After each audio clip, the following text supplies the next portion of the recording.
Is the DRS-IAR light machine gun the most versatile weapon in Battlefield 6? It's definitely up there. It's not going to be the fastest killing weapon at any range, but as far as being usable at every range, you're not going to be able to find a better gun in the game.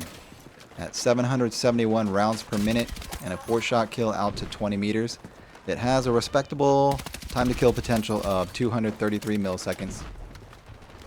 Beyond that, 25 or 20 to 75 meters drops to a 5-shot kill, so 311 millisecond time to kill. And then beyond that, it's going to drop to a 6-shot kill, where it falls off a little bit harder, but still usable at those longer ranges, especially since it has manageable recoil, decent enough accuracy. So a very good performer all around, although it's not going to be the best in any situation, useful in every situation. So especially at close to medium range, you're going to struggle a little bit because there are much faster killing weapons, especially within 10 meters, but the DRS can still be usable within that range. It's just if you're in a head-to-head gunfight with some of the faster killing weapons like the SMGs, SCW-10 specifically, which beats it out by 83 milliseconds, you're going to lose those fights in most situations. But if you're using the weapon to its strengths, so trying to stay out of that 10-meter range, especially against those faster killing guns, the DRS can perform very, very well in every situation, even close to medium.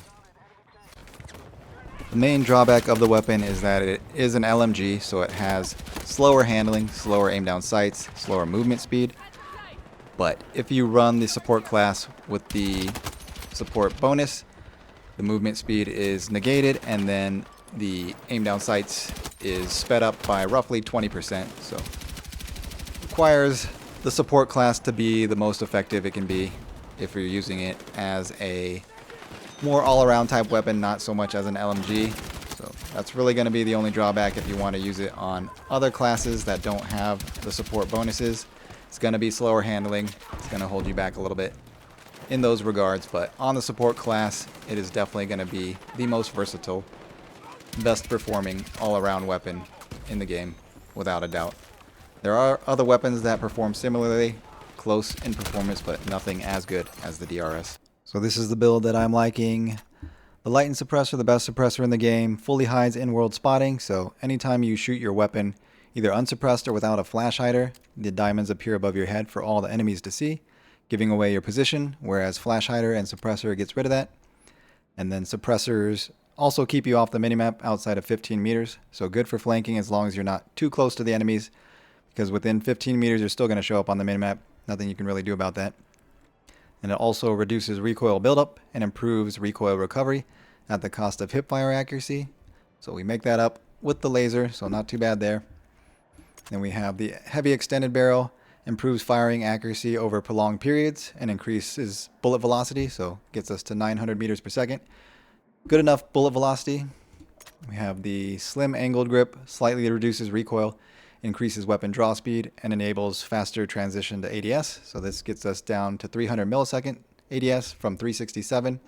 And then as long as you run the support class with the support bonus, 20% faster ADS on LMGs, it's about 240 milliseconds. So more in line with assault rifles and carbines. Then we have the 30-round fast mag.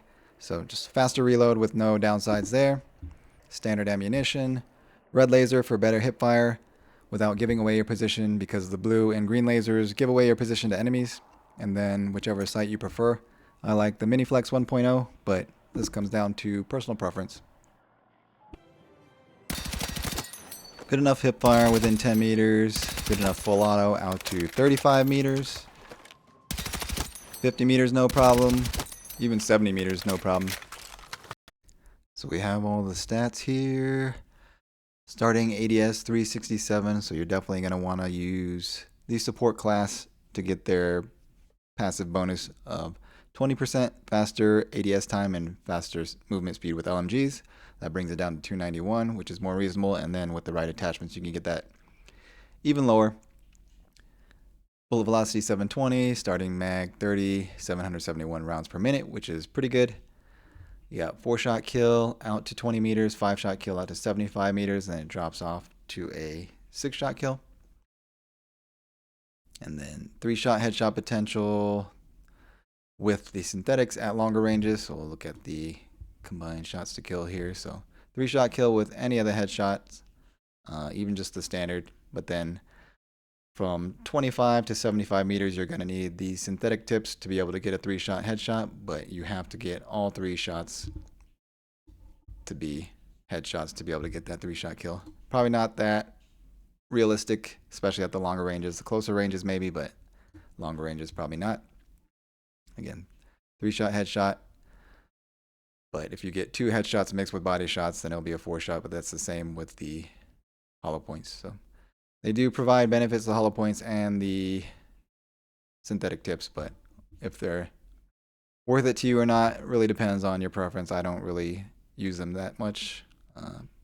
Primarily aim for center mass, so headshots get mixed in every now and then, but getting all headshots, especially at longer ranges, is probably not very realistic. Then we have the stats compared by class. So it has the highest damage per second of the headshots with synthetics, but that's also because some of the weapons don't have access to synthetics. And then it has very good DPS within 50. So M123K has the best DPS in the LMG category, and then this is only off by 25. DPS, so very good DPS, very good time to kill compared to the LMGs. Not the fastest, but 33 milliseconds slower than the M240, which is the fastest there. 267, so 44 milliseconds slower there, and then at longer ranges, that's where it's going to fall off more because the M250 can get 267 millisecond theoretical time to kill at super long range. Maybe not realistic unless you're able to get the recoil and accuracy to a very good level to be able to hit all your shots full auto at that range, but 122 milliseconds slower there. But very good gun overall. At any range, it's going to be usable. It has very good recoil, decent enough accuracy to stretch the ranges. And then if we look at compared with all the weapons, so it's not going to be the best at anything, but it's very good. So within 100 milliseconds of the fastest time to kill out to 75 meters, and then beyond that, within 150 milliseconds. So it's very good at every range, although it's going to be beat out at close range more considerably because 150 millisecond time to kill, 167 millisecond time to kill. That's 83 milliseconds faster, so that's definitely noticeable. It's going to lose to the faster guns within 10 meters pretty considerably, and then in the mid-range out to 20 meters, still considerably slower than the TR7 by 66 milliseconds. So it's going to lose to the TR7 in that range as well. And then even at 25 to 75 meters, it's still 61 milliseconds slower, but this is kind of where it can overtake with the better handling, the better accuracy. Well, not handling, but better accuracy, better recoil if you're not able to hit your shots full auto with the TR7. So TR7 kind of falls off in that 35 to 50 meter range where you're not going to be able to full auto and get all your shots on target, whereas the DRS-IAR can hit full auto shots pretty far out to 70 meters pretty reliably. So much more consistent all-arounder, especially at the longer ranges, but it's definitely going to be outperformed in the close range by the faster killing guns. But as far as a jack of all trades that's useful in any situation that can be used up close, even though it's not the best, that can be used at medium range, even though it's not the best, and it can be used at longer ranges, even though it's not the best. It definitely the most versatile, best all-around weapon in Battlefield 6 in my opinion. My second favorite gun in the game, so primarily I run the TR7 assault rifle for close to medium, and then this gun for pretty much everything else. It's the second gun that I got to Mastery 50, and only one of 2 that I've gotten to Mastery 50, the other one being the TR7. So not really much else you need to use besides the TR7 for close to medium, and then this weapon for everything else. That's how good those guns are. That's how good this gun is as a versatile all-arounder. But yeah, let me know down in the comments if you've been using the DRS, if you're liking it, what attachments you're using and finding success with, if you're running it only on the support class like I do, or if you use it on other classes as well, even though it's going to be noticeably worse on those other classes due to having slower handling. So That's really the only drawback that I see with the weapon, is that it needs to be on the support class to get the best out of it. And then also that it's not the greatest within super close range, within 10 meters. There are definitely better weapons that are going to outperform it significantly, but in every other range where most fights tend to happen in that mid-range to long range, this gun's going to shine above all the rest. But yeah, that's it for this one. Thanks for watching. I'll see you guys in the next one. Peace.